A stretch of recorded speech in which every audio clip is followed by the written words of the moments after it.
We're going to start by introducing ourselves. My name is Krista Boychuk. I'm one of the pediatric occupational therapists at the IWK. I'm Erin Walker. I'm a dietitian at the IWK. And I'm Laurel Sinclair. I'm a speech language pathologist with Hearing and Speech Nova Scotia.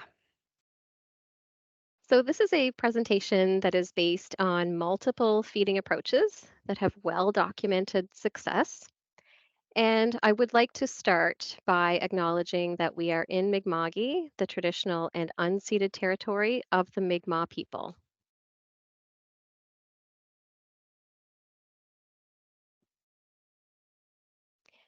And before we dive into the content today, we're just going to note that these sessions do not offer individual health advice and are meant to provide general information only. So if during the session you need emergency help, you can call 911. If you are looking for non-emergency health advice, you can call 811 or you can speak with your care provider. And to access the Provincial Mental Health Crisis Team, you can call toll free at the number on the screen. We've all probably heard some different feeding myths over the years. Some of the more popular ones are that if a child is growing well, they can't have a feeding problem, or a child will simply grow out of their feeding problem and get over it. Often, families are told that if they advance from a puree to foods with chunks, that will force a child to learn how to chew. Another common myth is if a child is hungry enough, they will eat what's put in front of them. And I think we know that that is also not always the case. Gagging and spitting is a sensory issue. That's another myth. Often, gagging can be very normal when increasing the difficulty of food textures. Another myth is having a preference for processed food is related to poor parenting. Definitely not. We're going to talk about that a little bit later about why children often have a preference for processed foods when they have feeding difficulties. Not related at all to poor parenting. And then finally, increasing fiber solves constipation. That is also a myth. Oftentimes, constipation can be caused by other issues, and sometimes adding more fiber makes constipation worse. This next slide talks about the division of responsibility, which was developed by Ellen Satter back in 1983. And it talks about how adults and children have different jobs at mealtime. So the adult decides which foods are offered and when and where eating takes place. So the adult is the one doing the grocery shopping and preparing the food. Um, and they also are the one deciding when meal times happen and where eating takes place. We know when children eat at set times, they are more likely to come to the table a little bit hungry and more willing to try food. And when children eat together with their family, they're also more interested and willing to try new foods. And then this is the harder part, I think, for families to understand is the child gets to decide which food they're going to eat from what's offered and how much food or if they eat any food at all. Um, Trying to decide for your child if they should be eating more than they're saying they want can actually lead to feeding problems later on, including overeating or having too much control over food.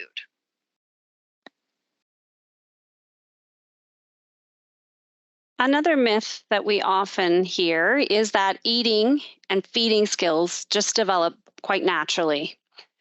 Eating is actually a really complex human behavior, and in order for a child to be able to eat, there's many different areas of functioning that have to be able to work together in a coordinated way in order for a child to be able to eat. So when we see feeding problems in our children, they can sometimes be signs of difficulty in one or more of these areas.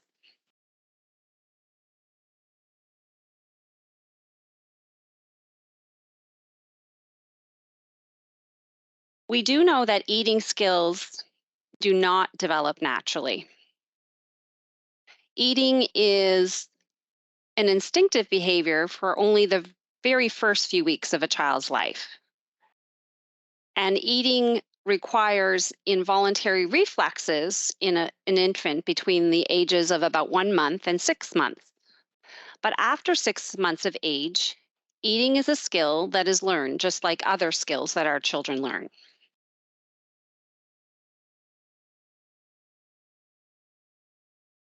So, feeding issues that we may see in our children are not necessarily just behavioral issues. Feeding difficulties can result from challenges in a number of different areas.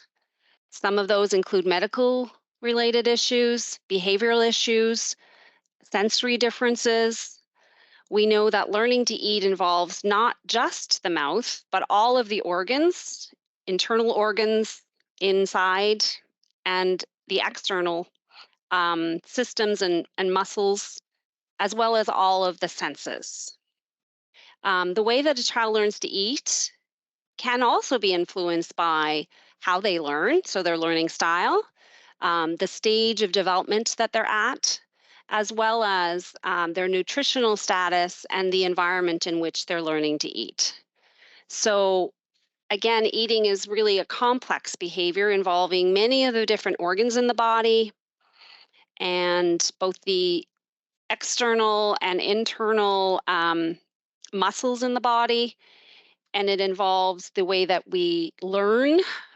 So we hope that children learn that eating is fun, but sometimes when they have difficulties in one or more of these areas, and their body's not working quite properly, they may learn that eating is actually difficult and it's a chore for them and it doesn't feel good. And as a result, they may not want to eat.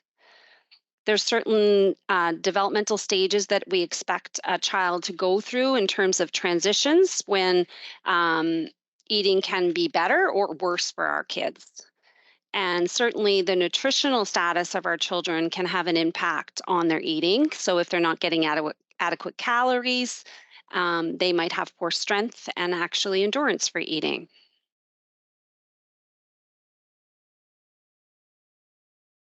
So we know that feeding is a multidimensional behavior. It involves the actual system of eating behavior, but it also involves all of the different body systems and structures in the body. As I mentioned, the nutritional status can impact on feeding. The environment in which our children are learning to eat can have an impact. Their senses, all of the different senses can have an impact. So there's lots of different factors that impact on how our children learn to eat and how they learn to eat well or not so well.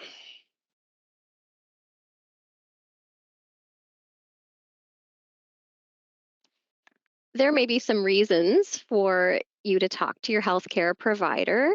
So, some of these reasons or examples could be, for one, if you're worried that your child's nutritional intake is not meeting the needs for their adequate growth and development, or if you notice that your child is not gaining weight the way you might expect, or maybe they're even losing weight. Some children drink most of their calories. So if they're drinking a lot of milk and a lot of juice, then they may not be getting calories from other foods. And also, if the stress of mealtime is negatively impacting your family over time, that could be another reason to talk to your healthcare provider. Also, if your child is avoiding or has an aversion to all foods of a specific texture or food group, that could be another reason for you to talk to your healthcare provider.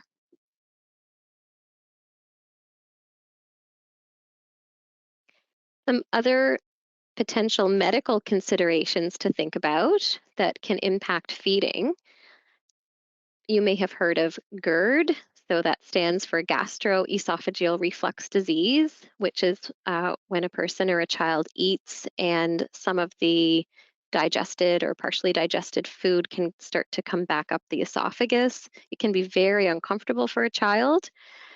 Constipation, so if a child's belly is super full and they're very uncomfortable, they may not feel like eating more food.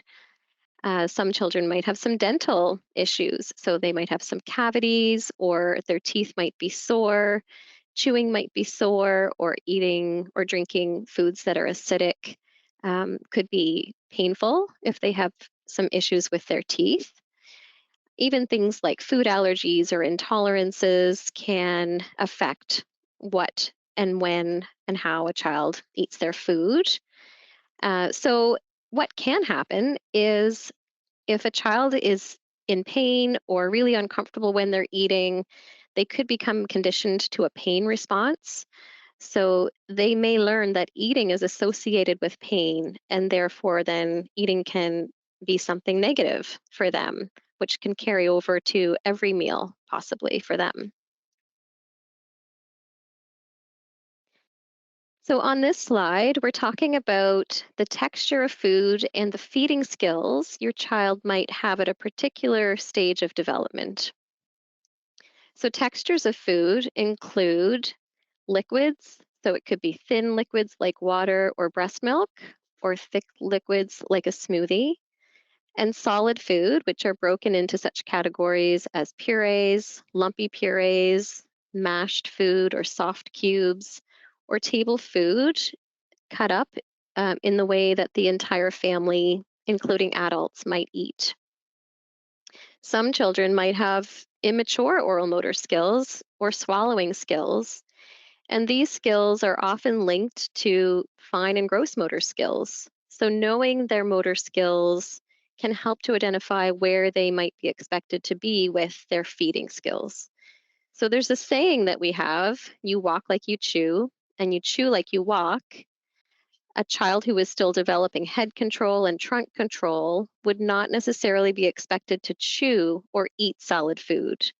So, if you think of an infant who does not yet have head control, not able to sit up or not able to hold their head up, we would not expect them to be able to chew or eat solid food at that stage. So, something for us to think about: delayed oral motor skills can be related to challenges with texture progression, and it may be unsafe to progress to a texture or offer a child a texture for which they're not yet ready to manage. So, for example, if we're moving from offering a child a pureed food to a mashed solid or a soft cube of food, and if they're not yet ready to manage that food and swallow it properly, that can be unsafe.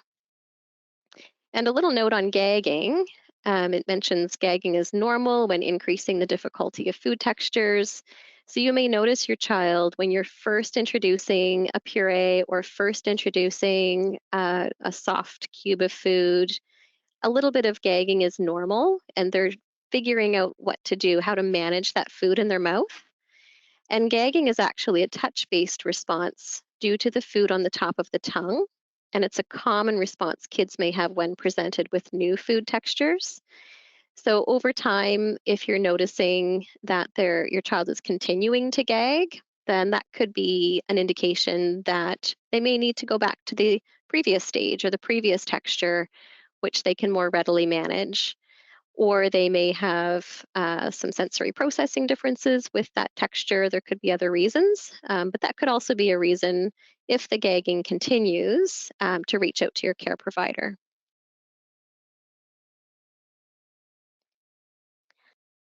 So now we're going to take a moment and think about if we had a small piece of food, a small solid piece of food. In this example, we're talking about raisins.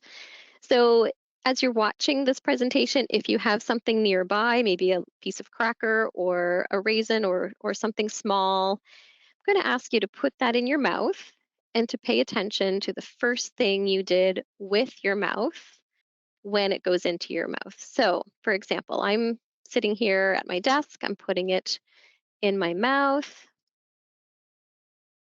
and I'm noticing that what my tongue does is it shifts the raisin over to the side to where my teeth are. So I put it in the center of my mouth, and then my tongue inside automatically shifts it over so that I'm preparing to bite down with my molars. So that's called tongue tip lateralization. That is a skill that emerges with children as they grow and as they are introduced new textures. So another example where we're looking at oral motor skills, these are things that come so automatically to us. So in this example, we are really honing in, paying attention to what is happening when we put food in our mouth. So this next example, I'm going to ask you to touch your tongue, the tip of your tongue, to your lower teeth, like this. And we're going to keep your tongue touching your lower teeth and do not let it move. And then we're going to put the food, a raisin, in our mouth and try to eat it. So again, my tongue is down on my lower teeth, put the raisin in, and now I'm asking what happens. So actually, what happens is I'm just kind of going up and down, mashing the raisin uh, with the top of my palate and my tongue because my tongue isn't moving. So I'm mashing it up. Eventually, it's moistened enough that I could swallow it. So in that example, it shows us that our tongue is quite active when we are eating, when we're chewing or moving, even just moving food around to prepare it for swallowing. Our tongue moves food to our teeth to get it ready for swallowing. So some children, if they have delayed oral motor skills, it may seem that they're eating foods the way they should, but they may actually be using immature oral motor skills to manage the food. So they may just be mashing it or moistening it enough for them to swallow it without actually shifting it to the molars for chewing with our teeth.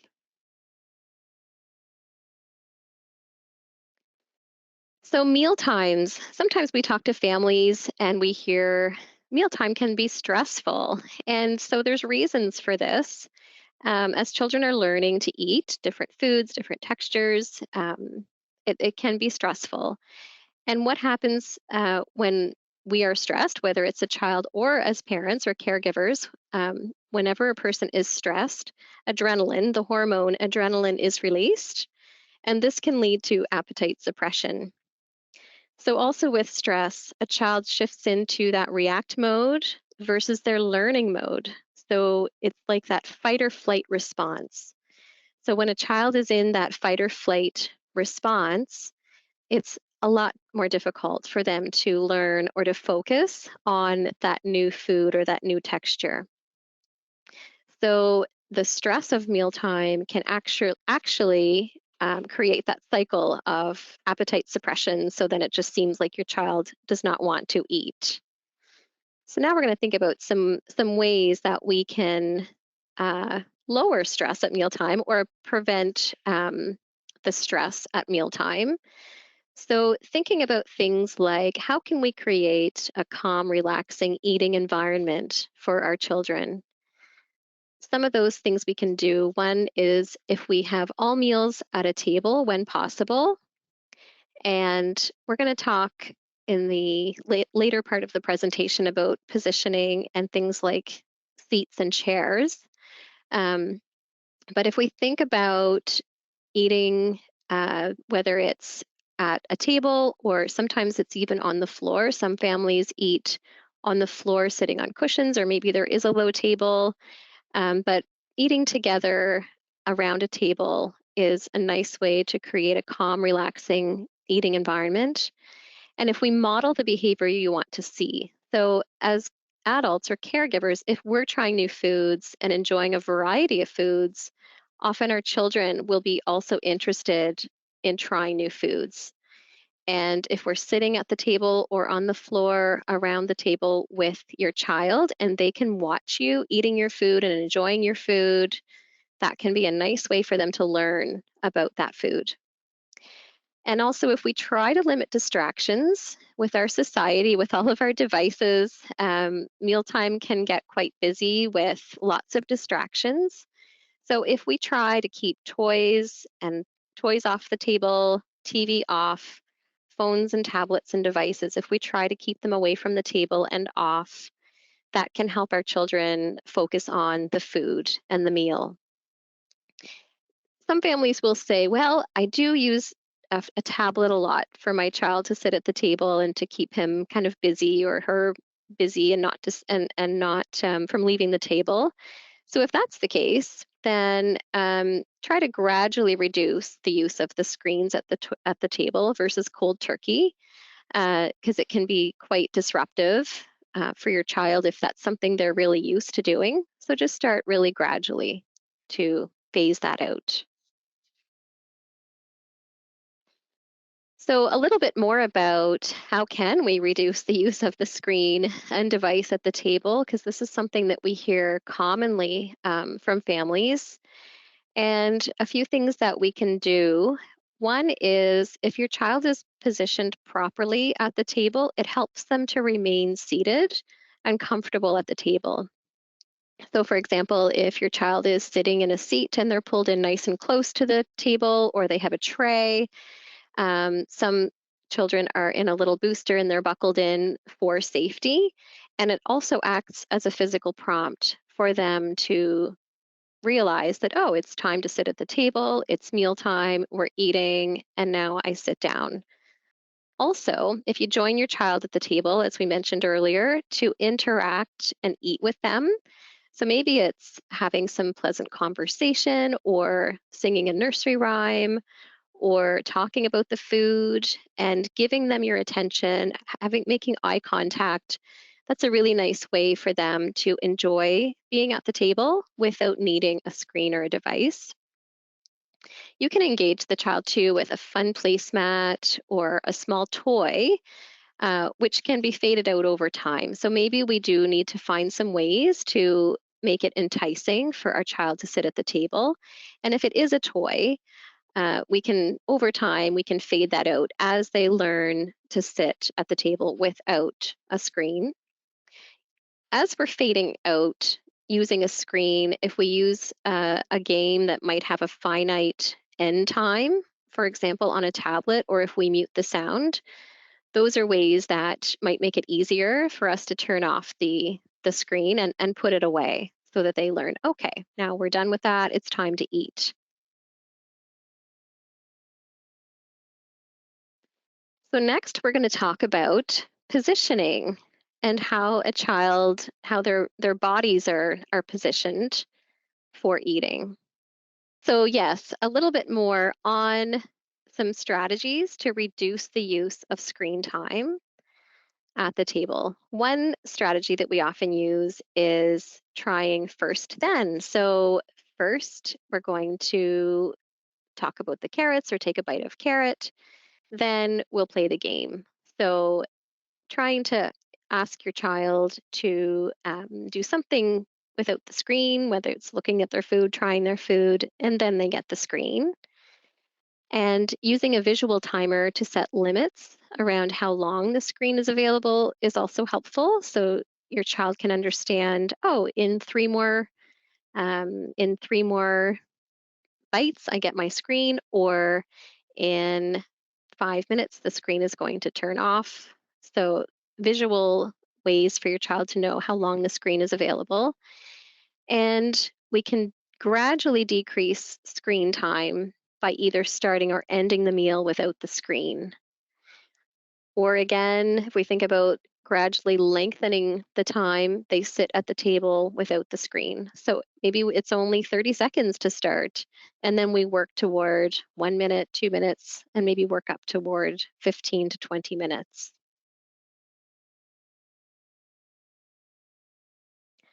So now we're going to talk about positioning and how your child is seated.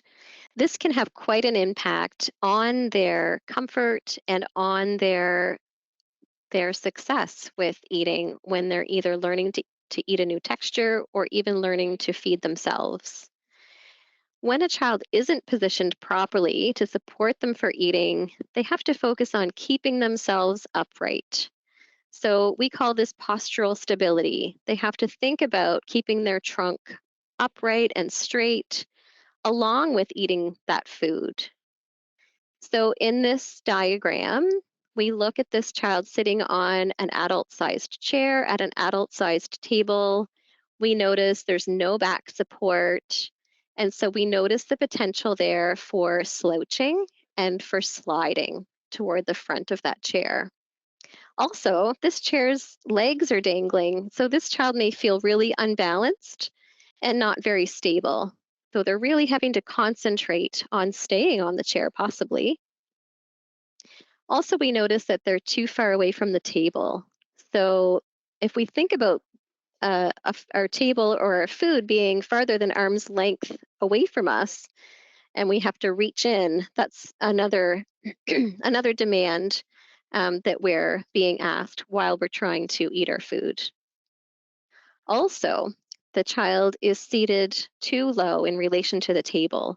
So if we look at the table surface, it's about the height of the child's chin, possibly. So if we think about if we're trying to eat, either use utensils or drink from a cup, and our food is that high, that would really make it difficult for eating. But now we look at a more optimal uh, position. And so we think about the 90-degree rule, where we think about being 90 degrees at the hips, so a 90-degree angle, a 90-degree angle at the knees, and a 90-degree angle at the ankles. And when we're set up this way, our body is well supported, we feel stable, and it helps us to be able to focus on the food that's in front of us or the food that we're eating. So in this picture, the child has been given, it could be blocks or cushions to sit on, or maybe a booster seat that helps them to be up higher. They're given a block or a cushion behind their back that brings them closer to the edge of the seat and closer to the table. And they're given a ledge or a cardboard box or a foot plate so that their feet are resting and their feet are flat, so they're not feeling like they're dangling. So this child is likely feeling more balanced, more secure. Also, if we think about where they're positioned in relation to the table, they're in closer to the table so they can reach their food or their cup. And the height of the table in relation to their body is much better. So the table is at about elbow height, which is a nice height for them to be reaching their food, and it might even give them some elbow support. They can rest their elbows if they're learning to use utensils or needing a bit more control. So this is a nice position. And we're going to look at some different ways that different seats and so on, that can be used to help children to be positioned better at the table. So these are just a few examples. Some of the seats are more from a therapeutic kind of construction. So there's a seat there with the gray frame and the blue cushions. That gives a lot of adjustability. The foot plate can be lowered or raised. The cushions can come out as the child grows, and maybe they don't need that much support. Also, there's things like phone books that we can duct tape together or that we can use as a block under their feet, or yoga blocks that they can sit on, or yoga blocks that might act as arm supports. One child is sitting on a booster seat, so there's many different commercial booster seats available and high chairs available. So if we think about adding in little things that might help the positioning of our child, and it doesn't have to be something from a therapeutic type of company. So it might be just a wooden block or a stool, and these things can serve your child really well to position them well at the table. And if we think about the ages of kids, lots of children will sit in a high chair from about 7 or 8 months, or sometimes even 6 months, right up to about 14 to 16 months for typically developing children. And then after that, there can be adjustable booster seats or other types of seats for children older than 14 to 16 months. So we're going to think about utensil use now, and typically developing children often learn to use a spoon and a fork between 12 and 14 months of age. Some children like to hold a spoon or a fork and bang it on the tray. Even at younger ages than that, they're beginning to explore their food with a utensil. Maybe they're dipping a spoon in yogurt, for example. And so, if we think about utensils that may help children and toddlers who are developing their grasping skills, we might use a utensil with short, thick handles. We might explore with various bowls of the spoon. So, that's the part that goes in their mouth. So, it might be a wide bowl in the spoon, or maybe for a tiny mouth, it might be a narrow bowl of the spoon. There's different textures. Also, the actual bowls that are holding our food, we may want to explore different use of bowls. So, for example, a suction bowl that prevents the bowl from sliding around. Some children can eat with a spoon, but they haven't yet learned to hold the bowl to prevent it from sliding. Also, things like offering hand over hand support. If your child is figuring out how to bring the food with the spoon to their mouth without it falling off. So, giving them placing your hand over their hand to help them with their grasp or helping to get that food to their mouth can be helpful.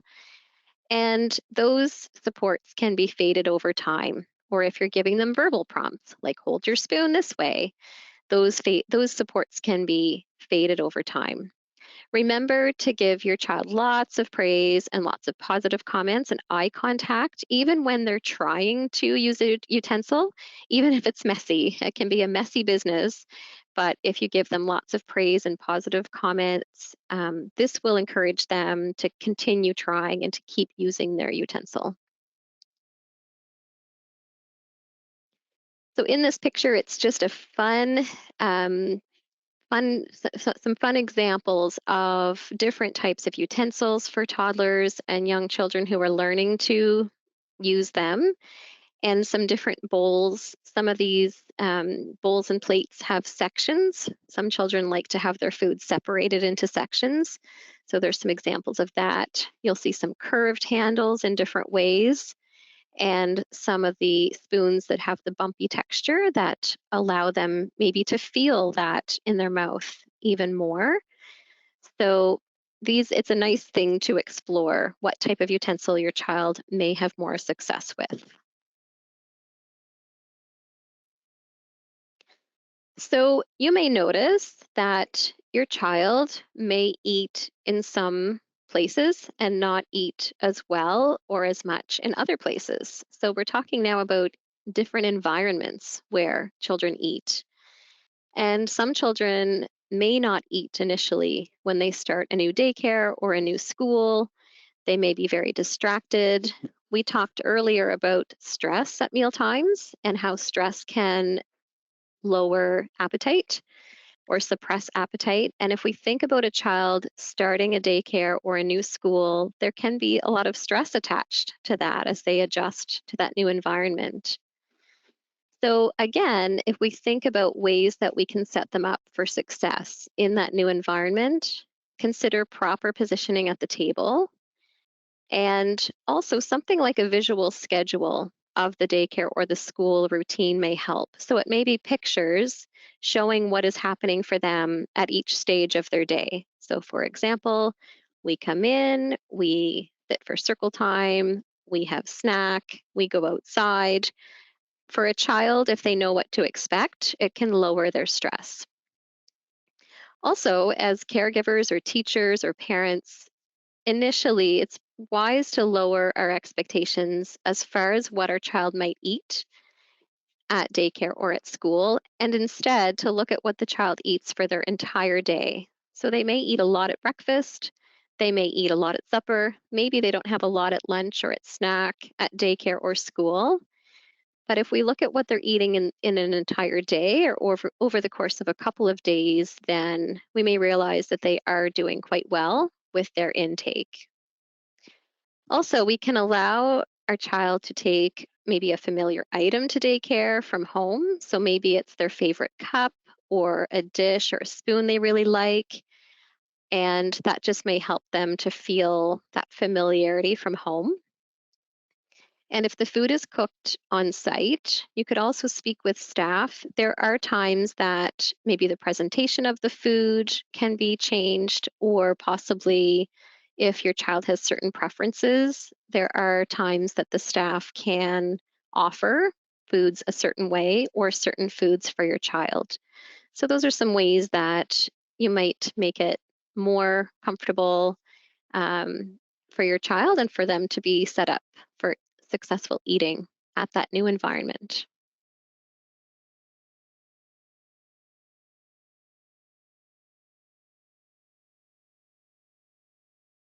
So, one useful tool to help provide healthy eating guidelines is Canada's Food Guide. I'm sure we've all seen the one on the left. That's the old food guide. It looked like a rainbow, and it talked about the number of servings you were supposed to have of each food group depending on your age.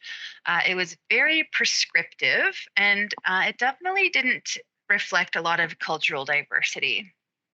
In 2019, Canada's Food Guide was redone and it came out, and that's the one you see on the right. So it looks more like a plate, and half of the plate is fruit and vegetables, a quarter of the plate is meat and alternatives, and a quarter of the plate is grains. Of course, they would say preferably whole grains and preferably including some non meat protein sources.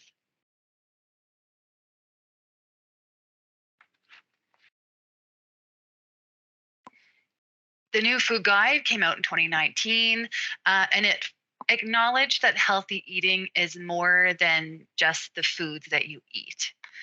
It talked also, it placed importance also on where, when, why, and how you eat, which is a little bit kind of like that division of responsibility I spoke of earlier from Ellen Satter.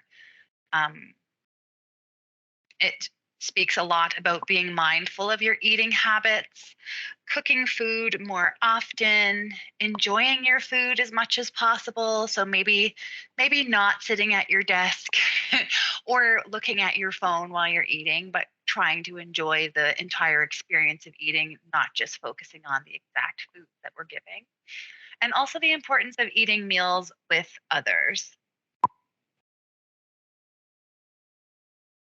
Of course, it's going to say it wants us to eat plenty of vegetables and fruits, whole grains, and proteins. It talks a lot more now about choosing protein foods from plants, so beans, lentils, tofu, etc., more often, and limiting highly processed foods. So, processed foods, lots of foods are processed and are still quite healthy for us, but very highly processed foods are those with a lot more added salt, sugar, or saturated fats. And then if you do have them, because we all do, just have them less often and in smaller amounts. It's not reasonable to say never have processed foods. There's a reason why we call them convenience foods. They're convenient and they have a place. Um, we also would like people to make water their drink of choice more often and just make it a habit to have a variety of healthy foods each day. The food guide's now available in 28 different languages, which is nice. And you can see here it's canada.ca/food guide, but the fastest way really is just to Google Canada's food guide. It's less it's not something that you get and stick to your fridge anymore. It's very much web based and it has a lot of links that are very useful. So I encourage people to Google that. Developing healthy habits. So, the best way for children to develop healthy habits is for parents and caregivers to model those healthy habits. If you have good, healthy eating habits, your child is going to be more willing to do the same. So, some of those habits could include preparing and eating a variety of foods, eating breakfast every day if possible, including fruits or vegetables in your meals. Maybe you make lunch and you think, is there some way I could add a fruit or vegetable to this? Or you're having crackers. Is there any way I could add another food group to these crackers? Um, Trying new foods is another good healthy habit to model, and sitting down to enjoy your meal. If your child sees you enjoying your food, they're much more likely to enjoy their food as well. And when you eat together at the table or wherever your family eats, it allows the opportunity for them to model your healthy eating habits, but also even how to use utensils and good table manners.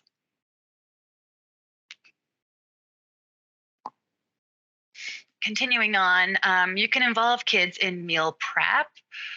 Not always, not every day are we going to be having that because sometimes we have to make food more quickly, and that's okay too. But they can also help with the cleanup. Sometimes the most exposure children have to a new food is when they're scraping it into the compost bin. But that is still exposure to touching a new food, or maybe they've peeled the carrots and the carrot peels are going in the compost bin. They might not eat the carrots at mealtime, but you've still increased their familiarity with that food. We never want to force a child to eat. Like Krista mentioned, force feeding increases adrenaline, which decreases appetite, and it's generally unpleasant for everybody. And it's not an opportunity to calmly learn about and explore new food.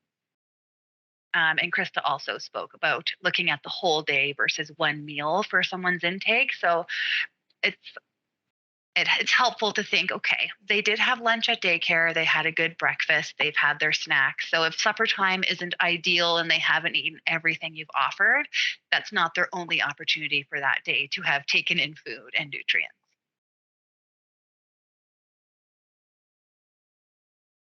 This is a friendly reminder that food is just food. Um, and the labels that we give food are cultural. So we eat foods for lots of reasons other than hunger. It's a birthday. I'm lonely. I'm tired. I'm sad. I'm happy. There's lots of reasons other than hunger that we eat. And it's important to think about the labels that we assign to food because we might be making ourselves feel worse than we need to by assigning things or labels like good food or junk food.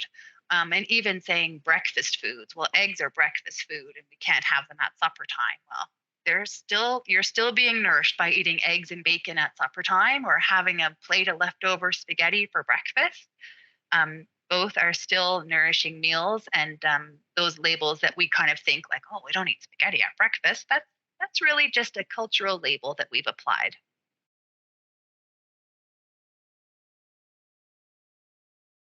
Some ways to help kids feel hungry for meal times. The biggest one, in my opinion, is avoiding grazing on food or beverages in between meals. So, grazing is kind of when you see maybe a toddler or a child with a sippy cup of juice or access to a little handful of Cheerios in between meals.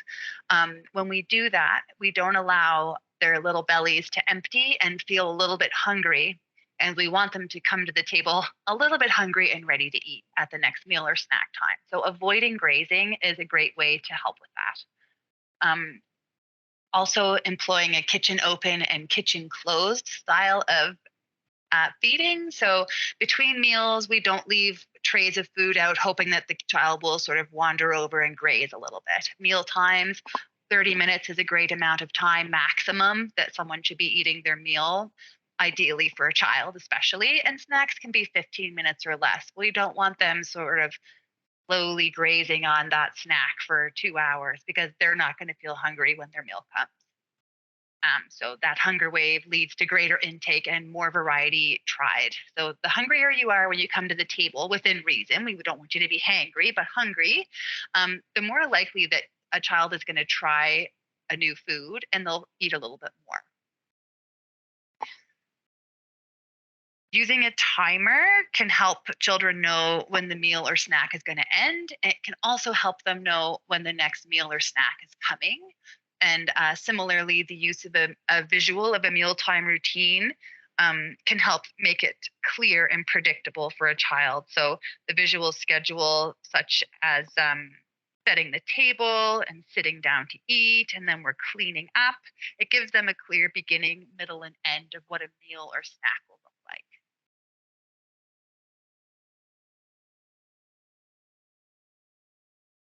Portion sizes, excuse me, um, it would be great if we think about putting less food on a plate, especially if someone is a picky eater or has really limited variety. Um, if we think about a toddler portion, really a tablespoon or two of a food is a serving size for them. And when we overfill a plate, especially if we use very large dishes, that's going to end up being more food and money being wasted just because it's not all going to be eaten. When we do offer a new or a non preferred food, it's great to start with the smallest little amount of that new food on the plate. So, if we look at the little guy in the picture, he's got a pretty big mountain of broccoli there. If that's his new or non preferred food, that's going to look pretty daunting and overwhelming. And additionally, even if he does try a little piece, he still has quite a bit of broccoli left on his plate. And also, a parent would possibly find it more frustrating to see that, look how much broccoli I've given you and none of it's been eaten, or you only took a tiny bite. Versus if we put a small piece of broccoli on there, it's less overwhelming. And if the child does eat it or take a bite, we can actually see it was here and now it's gone. So that's a real success. And finally, we want to respect fullness cues. So we don't want someone being pushed to finish what's on their plate or to eat the amount of serving that we think that they need. Um, we don't want to override someone's fullness cues. Here's some healthy drinking guidelines for children. Again, not grazing on liquids between meals, especially liquids with calories. Water is the drink of choice. And another good one would be to limit juice. Lots of families who I see are already doing the 50% juice, 50% water. They're kind of saying, like, oh, yes, I dilute it down a little bit. I would say dilute it as much as possible and to the point where you're giving a quarter cup or a half cup total of pure juice a day. Children only need about 2 cups of milk or milk alternative that's been fortified with calcium and vitamin D every day. The RDA, which is the recommended dietary allowance for children between 1 to 3 years, is 700 milligrams of calcium. So 2 cups of milk basically meets that. And then for age 4 to 8, it's 1,000 milligrams of calcium, but we don't want kids getting all of their calcium from milk because that also will make them too full to eat other foods. So 2 cups of milk, and the rest of the calcium will come from other dairy or calcium fortified products, and even some vegetables have calcium, and as do bony fish. Too much juice or milk can spoil small appetites. So if you've just had a cup of milk right before mealtime or a cup of juice, you're really not going to feel super hungry when you come to the table. Okay, let's talk about trying new foods. We look at the food on the left. Uh, how do you think you would try that for the first time? Would you pick it up and take a big bite? Or would you maybe poke at it and try and investigate and see, okay, it looks like beans. Maybe there's a cooked onion on there. Is that a chicken on the bottom? Is it a English muffin? I'm not sure. Either way, it is unfamiliar, and I'm probably not going to just pick it up and take a big bite. Versus the picture on the right, if we go to Cinnabon, if I've had Cinnabon once before, I know exactly what I'm going to be taking a bite of. I know exactly what it's going to taste like. If I have a Cinnabon in Dartmouth and a Cinnabon in Toronto, they're going to taste the same. It's very predictable, and it's very common that parents find that their children will eat certain foods over others, and one of those foods are foods that are very predictable.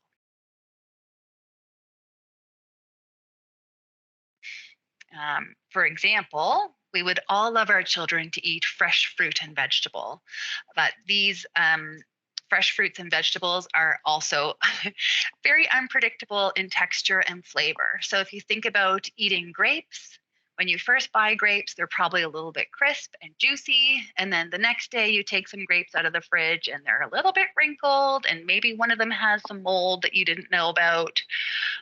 Similarly, if you have a fresh banana, there's no bruises on it.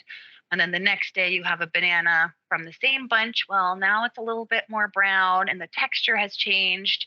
There might be a bruise there that you weren't expecting. That is unpredictable. That's not the same as having a pouch of applesauce that I know is going to be exactly the same every time I open it.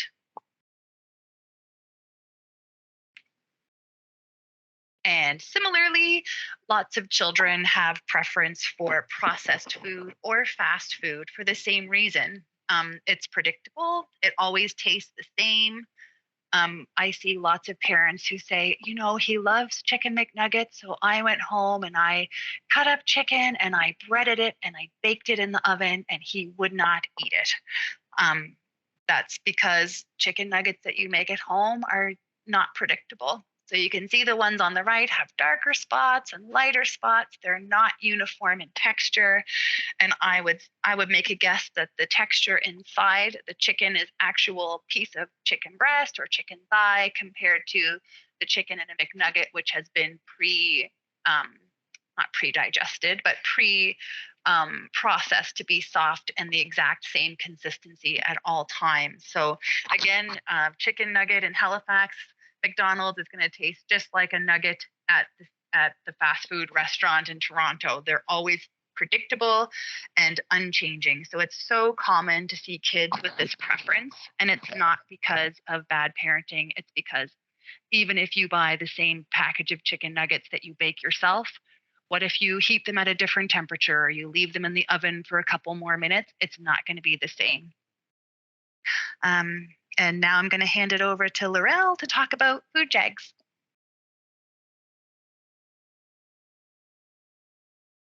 So, what are food jags? Food jags are an occurrence when we see our child having a preference to eat the same foods that are prepared in the same way, maybe every day or for each of their meals. What we see with food jags is that eventually our kids are going to get tired of eating those foods and they may stop eating those foods altogether. So, in time, these foods are usually lost from our children's diet permanently. Children, we know, can continue this process of eliminating foods that they like to eat until they're down to having very few foods in their repertoire. So, food jags are something that we want to try to, to avoid with our kids. So, how can we prevent these food jags from occurring? Well, one thing that we can do is try to offer any one particular food that our child likes to eat only every other day, not every day to them.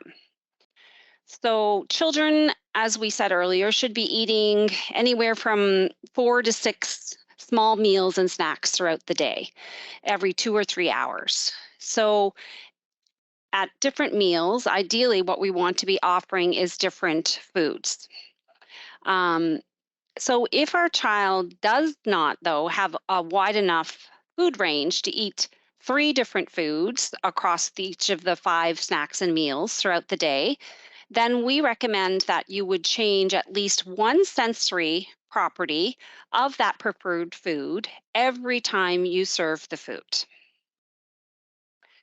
If the child does not have or has fewer than 5 foods that they actually eat altogether, and sometimes that is the case with some of our children, then we can't work on these food jags until our child learns to eat more foods because we can't afford for them to lose one of those preferred foods that they will eat.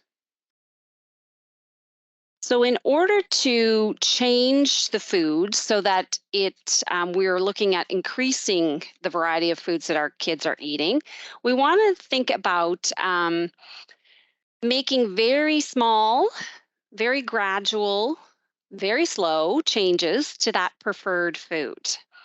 Um, we can think of this as stretching the food or food stretches.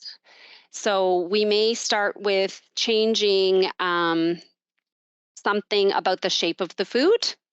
We may change the color of the food. We may change the taste and finally the texture of the food.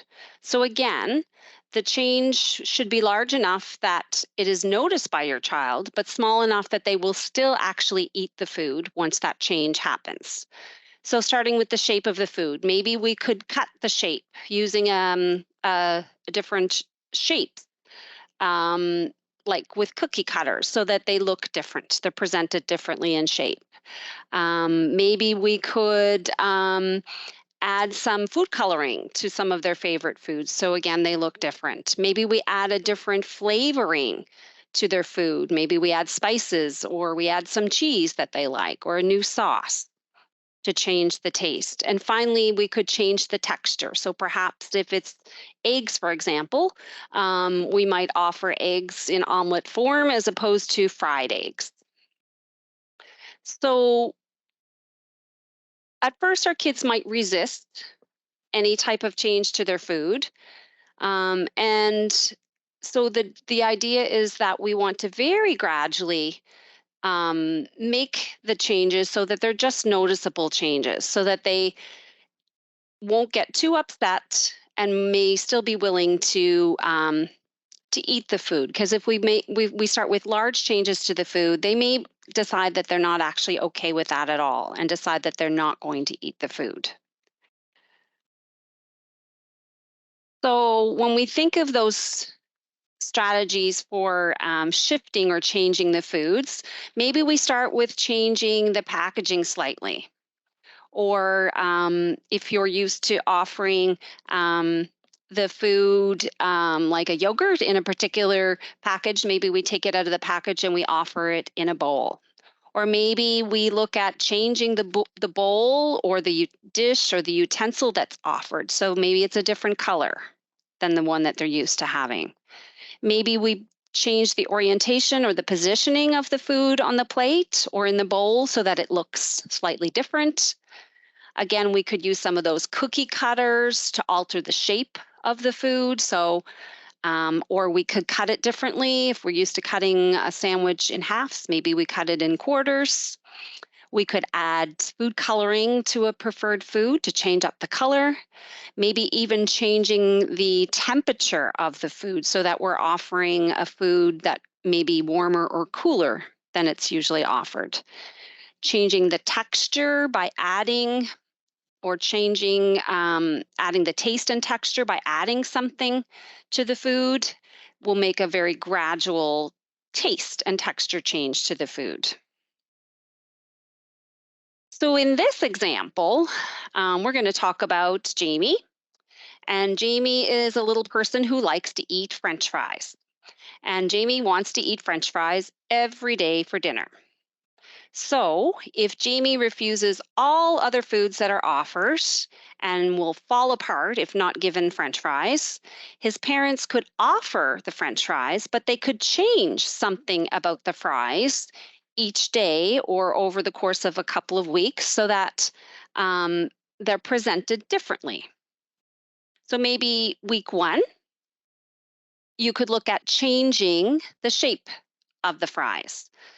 Having the child involved in this is even better because you're giving them a role to play.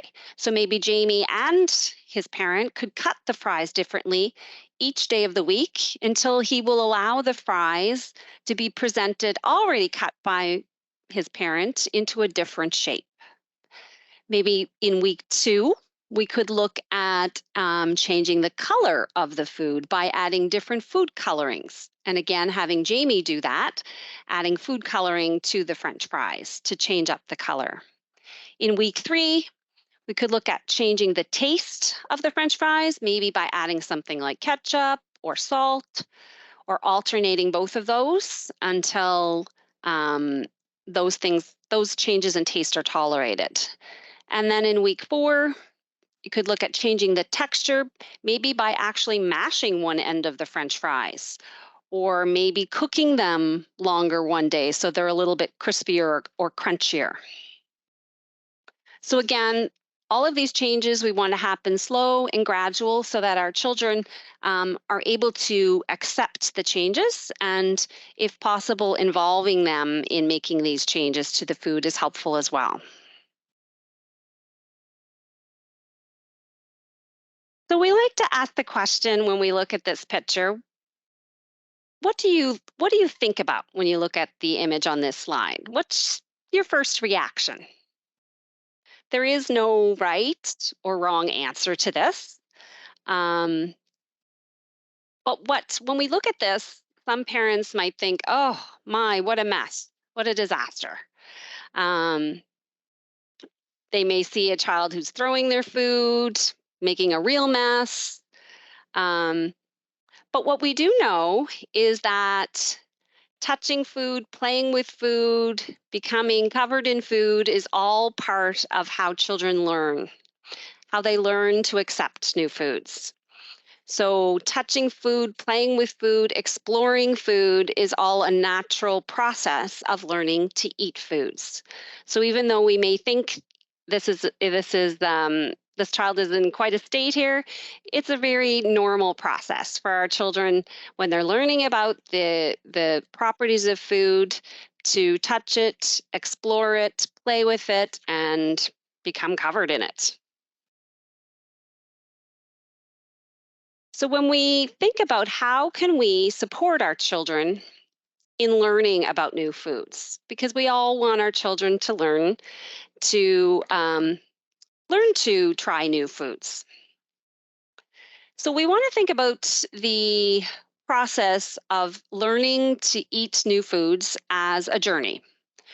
So there are many steps along the way of this journey where we may see our children have small victories.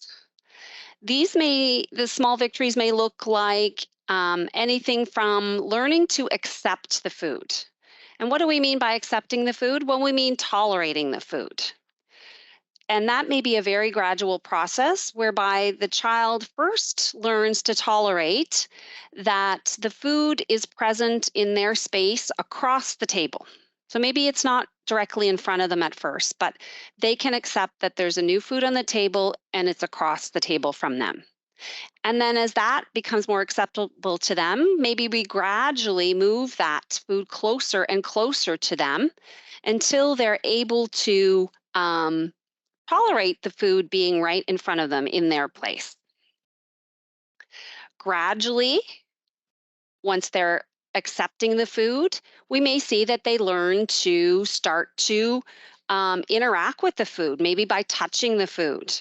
Maybe they start poking it with a fork or a utensil. Maybe they'll touch it with their fingers.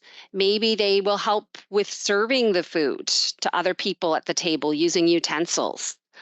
So they're starting to interact and touch the food a little bit more. Maybe they're becoming more comfortable with smelling the food then.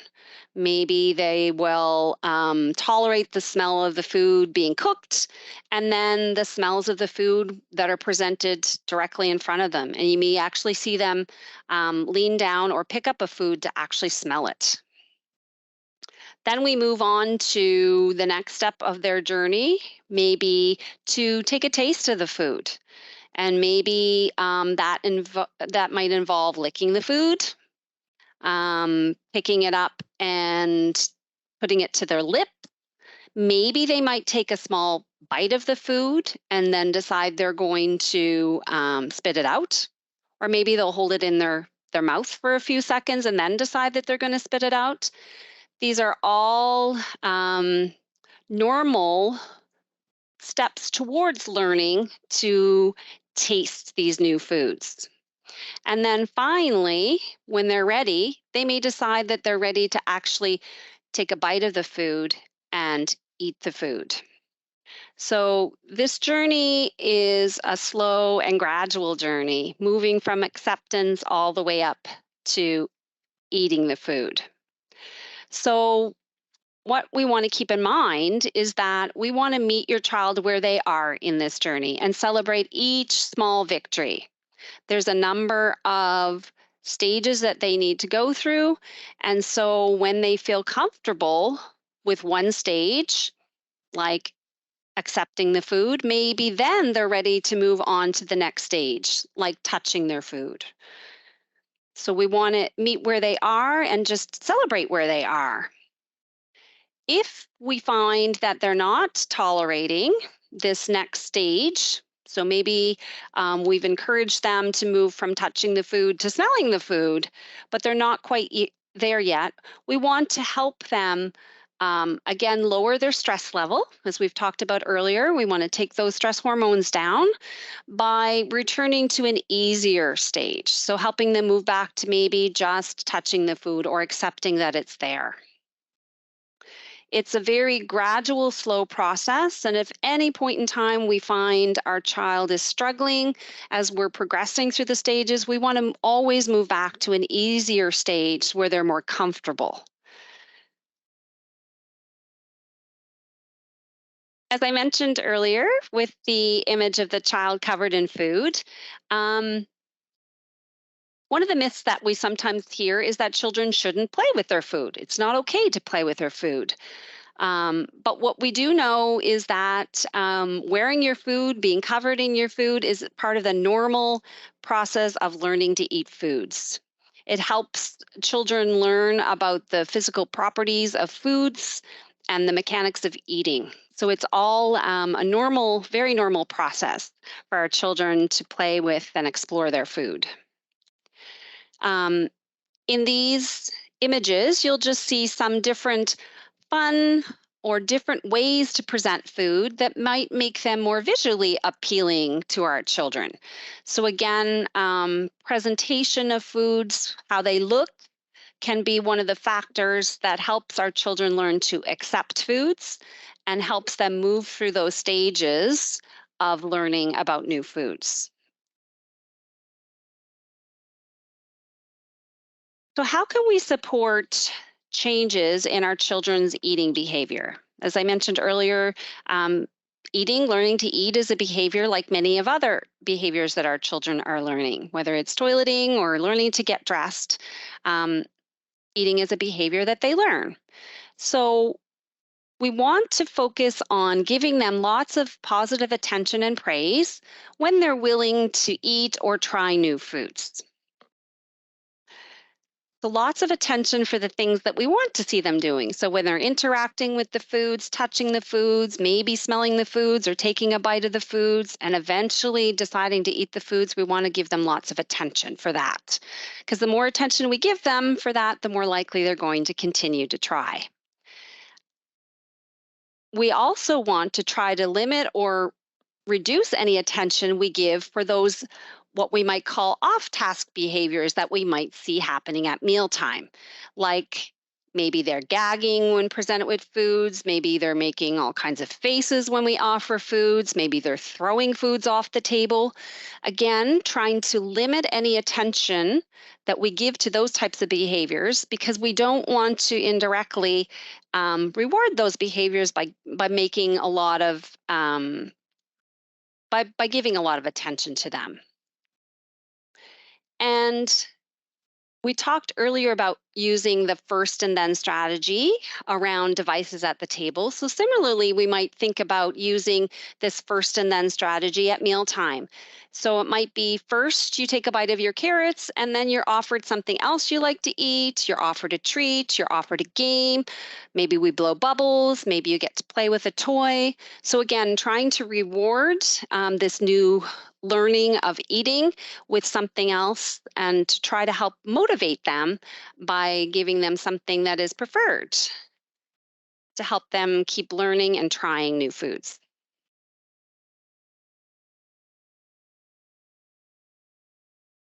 So, to change our children's eating behaviors, as I mentioned earlier, it's a gradual process, but there's some things that we can do to help set our child up for success. One of those things might be to offer a new food with with at least one of our children's preferred foods. So instead of offering a whole plate of new foods, it would be just one small portion of that new food with at least one other preferred food on their plate. Offering our child choices of foods whenever possible gives them a sense of control over what they're eating and what's happening at mealtime. So maybe asking them if they would like this vegetable or that vegetable or this cracker or this cracker Giving them that sense of choice is really helpful.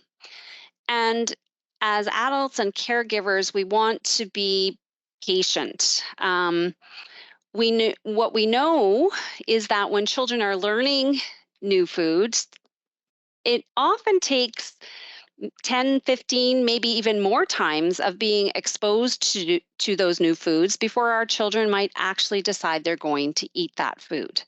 So, again, it's a slow and gradual process. So, continuing to offer new foods in small portions sets them up for success, and continued exposure to those foods may increase the likelihood that eventually they're going to decide that they're going to take a bite and maybe start to eat that new food. So, this concludes our presentation for today. We hope that this information was helpful to everyone, and we thank you for joining in with us.